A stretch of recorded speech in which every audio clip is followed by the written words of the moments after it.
اور اضافہ ہوا. اگر میرے عزیزو آموز کی کتاب پہ دیکھیں, اس کے 5ویں باب کی 8ویں آیت میں لکھا ہے, وہی سریا اور جبار ستاروں کا خالق ہے, جو موت کے سایہ کو مطلع نور اور روز روشن کو شب دجور بنا دیتا ہے. خدا یسوع مسیح اور انسان کے کفارے کے عمل کی تکمیل کے جسمانی اذیت برداشت کرتا رہا, لیکن آخرکار اس کی روح بے چین ہوئی اور اس نے بڑی آواز سے چلا کر کہا, اے میرے خدا, اے میرے خدا, تو نے مجھے کیوں چھوڑ دیا. میرے عزیزو, اگر ہم اس کلمے کی روح کو سمجھنے کے لیے ہمیں علم الہی کی روح سے بھی دیکھنا ہوگا. تو خدا یسوع مسیح کے پورے طور پر گنہگار انسان کی جگہ لی, یعنی وہ عوضی بنا, حتیٰ کہ خدا سے جدائی تک کا صدمہ اس نے برداشت کیا اور جان دینے تک وفادار میرے عزیزو رہا. اور فلپیوں 2 باب کی 8ویں آیت میں, اور انسانی شکل میں ظاہر ہو کر اپنے آپ کو پست کر دیا, یہاں تک کہ فرمانبردار رہا کہ موت بلکہ صلیبی موت کو گوارا کیا.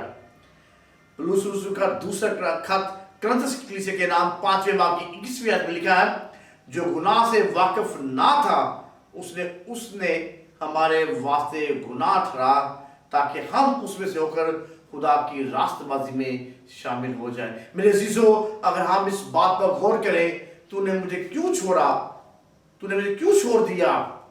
میرے عزیزو, سوال یہ پیدا ہوتا ہے کہ اگر خدا یسوع مسیح یہ سب جانتا تھا تو لفظ کیوں استعمال, کس لیے استعمال کیا, جیسا کہ یہ سب, جبکہ یہ سب کچھ خدا کے الہی منصوبے اور خدا کی مرضی کے مطابق ہو رہا تھا. ہم یہ بھی جانتے ہیں کہ خدا یسوع مسیح خدا کی مرضی کے تابع رہا. اس نے کہا, اے میرے باپ, اگر یہ میرے پیے بغیر پیالہ ٹل نہیں سکتا تو تیری مرضی پوری ہو. خدا یسوع مسیح نے یہ سب کچھ ہوتے ہوئے بھی بڑی آواز سے چلا کر کہا, اے میرے خدا, اے میرے خدا, تو نے مجھے کیوں چھوڑ دیا. صرف اس لیے کہ گنہگار انسان اپنے گناہ کے کفارے کی قیمت کو جان سکے کہ خداوند یسوع مسیح نے آخر وہ پیالہ پی لیا جو ٹل نہیں سکتا تھا, اور یوں گنہگار انسان کے گناہ کے فدیے کے لیے ایک بھاری قیمت میرے عزیزو ادا کی. اس کا یہ مطلب نہیں کہ خدا یسوع مسیح اپنے چھوڑے جانے کے بارے میں لا علم تھا, کیونکہ یوحنا 21ویں باب کی 15 سے 17ویں آیت کے مطابق جب خدا یسوع مسیح نے پترس سے 3 دفعہ یہ پوچھا کہ اے شمعون, یوحنا کے بیٹے, کیا تو ان سے زیادہ مجھ سے محبت رکھتا ہے, تو پترس نے 2 دفعہ تو یہ جواب دیا کہ اے خداوند, تو جانتا ہے. اور تیسری دفعہ پترس نے کہا, تو سب کچھ جانتا ہے, تجھے معلوم ہی ہے. اس کے علاوہ پولس رسول کا کلوسیوں کے خط میں بھی لکھا ہے کہ جس خدا یسوع مسیح میں حکمت اور معرفت کے سب خزانے پوشیدہ ہیں, وہ اپنے چھوڑے جانے کے بارے میں مکمل طور پر واقف تھا. اس کی یہ پکار اس کے جسمانی دکھ کا اظہار بھی ہے. میرے عزیزو, اس تاریکی میں وہ بالکل اکیلا تھا, کیونکہ اس لمحہ باپ نے اسے چھوڑ دیا. یہی اس کا روحانی دکھ تھا, کیونکہ اس کی یہ پکار اس لیے نہ تھی کہ لوگوں نے اسے رد کیا, یہودیوں کی تانا زنی اور رومی سپاہی کے ظلم ستم کے انبار اسے کمزور نہ کر سکے. جسمانی دکھ اور اذیت جسے وہ جہاں کے کفارے کے لیے برداشت کرتا رہا, اسے یہ کہنے پر مجبور کر نہ کر سکے. لیکن جب باپ نے اسے چھوڑ دیا تو اس کی روح تڑپی اور وہ بڑی آواز سے پکار اٹھا, اے میرے خدا, اے میرے خدا, تو نے مجھے کیوں چھوڑ دیا. میرے عزیزو, یہ ہمارے گناہوں کے باعث ہوا, یہی ہمارے گناہوں کی واجبی سزا تھی.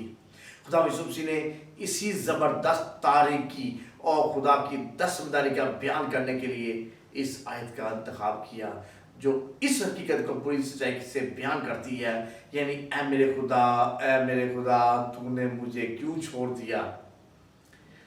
خدا یسوع مسیح اپنی زندگی کے آخری لمحات میں بالکل اکیلا تھا. اسے تسلی دینے والا کوئی نہ تھا۔ تاریکی چھا جانے کے بعد ہجوم رفتہ رفتہ کم ہونے لگا۔ شاگرد پہلے ہی ساتھ چھوڑ چکے تھے۔ مقدس یوحنا اور مقدسہ ماں مریم کو لے کر تاریکی چھا جانے سے پہلے اپنے گھر چلا گیا، اور اگر چند یہودی اور رومی سپاہی وہاں موجود تھے تو وہ اس کی جان کے دشمن تھے۔ اب وہ اس لیے چلایا کہ اس کے باپ نے بھی اسے چھوڑ دیا، کیونکہ باپ کے چھوڑ دینے کی اذیت کسی بھی دوسری اذیت سے بھر کر تھی۔ گتسمنی باغ میں خدا یسوع مسیح نے انتہائی بے چینی اور غم کی حالت میں یہ دعا کی، اے میرے باپ، اگر ہو سکے تو یہ پیالہ مجھ سے ٹل جائے، تو بھی نہ جیسا میں چاہتا ہوں بلکہ جیسا تو چاہتا ہے ویسا ہی ہو۔ پھر دوبارہ اس نے یہ دعا کی، متی 26 باب کی 39 آیت میں، اے میرے باپ، اگر یہ میرے پیے بغیر نہیں ٹل سکتا تو تیری مرضی پوری ہو۔ پیالہ اگرچہ رفاقت کا عکاس ہے، لیکن اس پیالے میں خدا کا قہر اور غضب تھا، اس لیے باپ اور بیٹے میں رفاقت ممکن نہ تھی۔ لہذا اس پیالے کو پینے کا انجام خدا سے علیحدگی تھا، اور یہ پیالہ ہمارے نجات دہندہ نے رضا کرانہ طور پر پیا اور خدا سے جدائی کے اس اذیت ناک تجربے سے گزرا، اور بڑی آواز سے چلا کر کہا، اے میرے خدا، اے میرے خدا، تو نے مجھے کیوں چھوڑ دیا؟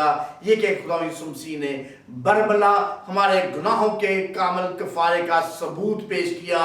اب اس پر ایمان لانے والے کی نجات یقینی ہے۔ جو کوئی اس پر ایمان لائے ہلاک نہ ہو بلکہ ہمیشہ کی زندگی پائے۔ یوحنا رسول کی معرفت کی انجیل 23 باب اس کی 16ویں آیت۔ مقدس متی رسول کی معرفت لکھی گئی انجیل 27 باب کی 6 کے مطابق عبرانی اور ارامی زبان کے امتداد پر مبنی یہ الفاظ ایلی ایلی لما شبکتنی، یعنی اے میرے خدا، اے میرے خدا، تو نے مجھے کیوں چھوڑ دیا؟ پر مسلم بحث کے بعد ہم اس نتیجے پر آتے ہیں، حق کی پہچان حاصل کرنے کے بعد اگر ہم جان بوجھ کر گناہ کریں تو گناہوں کی کوئی اور قربانی باقی نہیں رہی۔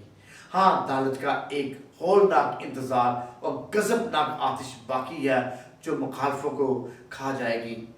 میرے عزیزو، خدا یسوع مسیح نے صلیب پر ہمارا دکھ، ہماری مخصی عطا کر دی ہے۔ خدا یسوع مسیح پر ایمان لانے سے ہم شفا پاتے ہیں، ہم نجات پاتے ہیں۔ تو آئیں خدا یسوع مسیح کو اپنا نجات دہندہ قبول کریں اور اس پر ایمان رکھیں کہ اس نے ہمارے لیے قربانی دی ہے۔ خدا آپ سب کو اس کلام کے وسیلے سے برکت دے، آمین۔